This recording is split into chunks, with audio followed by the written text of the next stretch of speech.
Well.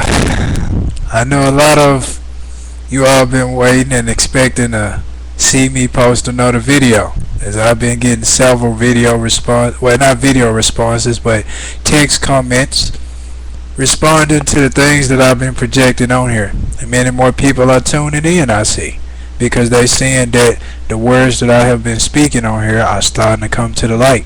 When I said Obama will become president, Obama will become the nominee, well, so far what I've spoken is Obama will become the nominee. Number two, what I've spoken is he will become president. Number three of what I've spoken, it will be the true beginning of all the things I speak. And that number three is that peace treaty, that contract. And that's what I talk about first.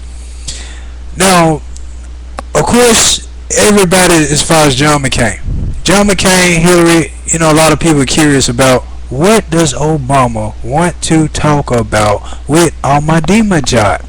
Why is that so important? Why does he want to talk with the enemy of America and the enemy of Israel? Now that right there sparks your curiosity. I see on here a lot of people say, the Antichrist from a European branch. The Antichrist from Rome. Well, let me remind you very quickly. The Europeans are the one that invaded this country. It's a lot of European descendants residing right here in this country. That's why you have so many Catholics. Well, a person may say right there, well, bingo, exactly. So if it's a lot of Catholics, there was Europeans, which also descended from Rome, because once again, Romans became Europeans. Europeans became pilgrims over here, now known as Americans. And then when the black people came along, or the Africans, then labeled them African Americans. So the original Americans, of course, we know are the Native Americans, the Indians. But the modern day Americans, or the Americans that came over and bumped out the Native Americans, are the European Americans. So we know America is mostly majority European. But now we have labeled it a lot more simpler word, which is white and black, Asian, Chinese, all the other different words. So I wanted to lay that out very quickly. So since the majority of America is European, which is now known as white, but we're going to stick with the primitive word, European. If a Roman Antichrist or a European Antichrist is to rise, why would he be an enemy of his own people? Why would he be an enemy of his own people? Because the Antichrist, of course, is to get great admiration and respect from people, but it's also in the Bible, if you remember, in Revelation. If I could try to find it real quickly, because I try to hurry up and take advantage of all the time. Oh boy. You know what? Some came up here about prophecy. Real quick, I want to read. It caused me to turn to, or I believe Heavenly Father designed me to turn to it. But it say, a third of the earth was burned up, a third of the trees was burnt up, and all the green grass was burnt up. The first trumpet has already been sounded. Because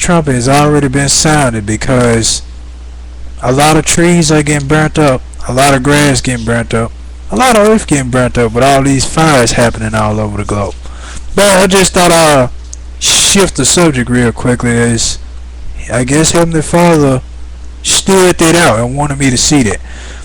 But now, in Revelation 13, once more, let me see. 13 and 15. He was given power to give breath to the image of the first beast, so they could speak and cause all who refused to worship the image to be killed. He also forced everyone, small, great, rich, and poor, free and slave, to receive a mark his whole right hand or on his forehead, so that no one could buy or sell unless he had the mark.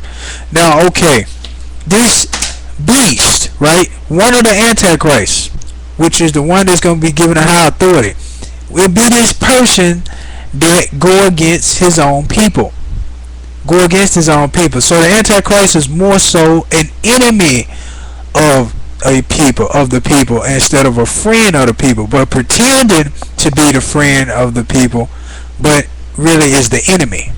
Now, a European Antichrist, a Roman Antichrist, would not turn against his own people, but a Muslim Antichrist will turn against his so-called people. As Barack Obama claims that he is a Christian, claims that he is an American, but he would not put his hand on his heart during the Pledge of Allegiance. He would not sing the Star Spangled Banner. He has a problem with wearing the American flag pin. So if all of these things are a problem for Obama, but yet he has the biggest smile, he just, smiles, shaking hands with everybody, like he's so friendly and so for this country when he is highly against this country. Obama is for Islam. He does not care for America. Now, the Farrakhan endorsement is JC. I'm sure you probably, your ass fat and popped up, zooming in right in here. But is Farrakhan endorsed Obama? Obama. Somebody probably take that and run with it. But Obama is highly favored by the Muslims. Obama is a Muslim, and he is closely linked to Farrakhan. He is. Remember, Obama went to an Indonesian school. He grew up in a Muslim environment. So why wouldn't he be a Muslim? If his father was a Muslim and stepfather was a Muslim, why wouldn't he be a Muslim? But he hides in disguise as if he is not. What it say? The Antichrist would claim be a Christian, but really not. And Muslims do teach a Antichrist doctrine. Now, for user 100-621 whatever, for you say, why don't you read the Quran? Well, I know where the Quran formed from. The Quran formed from Ishmael. Ishmael was rejected, and Isaac was the chosen one. Because Ishmael got rejected and got sent away and went created his own God called Allah. Allah does not have a son, or Allah does not have children. Allah is just Allah. So there is a created God. When it says in Genesis chapter 1, God created man in the image and likeness of himself, meaning to be able to have children like him, to be a father like him, and a husband like him. That's another story on the husband part, but I'll make sure a segment on that later. So, to point that out.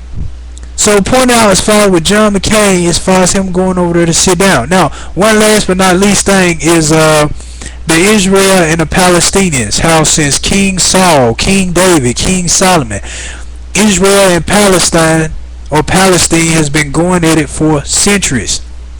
Now, Obama claiming to be the friend of Israel and claiming to be the friend or trying to, or will, and is about in the near future to make a peace treaty with the Iranian president. The secret weapon in bringing down Israel and America, because you remember they was chanting death to America over there with the Iranian president, death to Israel over there with him. Those are the two, and I got it in my favorites. Where they was chanting death to America, death to Israel. So the secret weapon to be able to bring down America and Israel would be Barack Obama. One who is pretending to be the friend of America and to be the friend of Israel. Right now they're saying the Israelis are quite skeptical about having Barack Obama as an ally. They don't trust Obama that he will try to seek out their protection.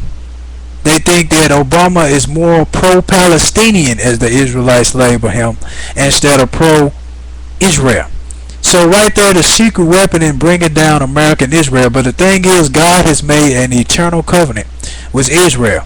If you read all throughout the Bible, read in Isaiah, Jeremiah, it's different locations, but mainly in Isaiah, he talks about the redemption of Israel. Talking about gathering scattered Israel. The 144,000 also scattered Israel. Talking about restoring the house of Jacob. I got to do a part 2 because I'm running out of time. But Christ for life.